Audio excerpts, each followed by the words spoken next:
Agar yigit kishi uylanmagan bo'lsa va unda hech qachon jinsiy aloqa bo'lmagan, Mhm. bunaqada ham urologga borishi kerakmi? Bunaqa holatlar bo'ladi. Bunaqa holatlarda bolani tashvishga soladigan narsa jinsiy aloqa men qila olamanmi yo'qmi? Menda у меня получится или нет degan vapros bo'ladi. Mhm. Первый вопрос. Ikkinchisi, men uylanganimdan keyin birdan bolali bo'lamanmi yoki men falon jo'ramga o'xshab uzoq vaqt bolali bo'lmaymanmi degan qo'rquv bo'lishi mumkin. Bu narsalar bartaraf qilishda yaxshi usuli bu urologga borish kerak. Urologga borilganda urolog ko'radi. Agar kasalliklar bo'ladigan bo'lsa, kasalliklarni aniqlab berishi mumkin. Agar psixologik muammolar bo'ladigan bo'lsa, Mhm. ba'zan qo'rquvlarda bu narsani qanday yengib chiqish kerakligini qo'ldan kelgancha aytadi.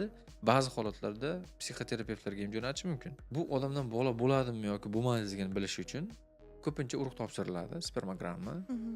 Unda spermatozoidlarning soni va sifati, harakatchanligi, tashqi ko'rinishi tekshiriladi. Spermogrammada hammasi yaxshi bo'lsa, organik o'zgarishlar bo'lmasa, moyaklarida, prostata bezida bu juda ham yaxshi bo'ladi. Meni oxirgi tavsiyam, oxirgi gapim bu urologga borganim 1000 marta yaxshi. Demak, yigit kishi uylanmoqchi bo'lsa, u Peterda klinikamizga kelib ham shu analizlarni topshirib ketsa bo'ladimi, yo'qmi? Agar bizni klinikamizga keladigan bo'lsa, bizda ekodan boshqa bepishlik bo'ladimi, urologiyaga, ginekologga tegishli bo'lgan asosiy muammolarni hal qila olamiz.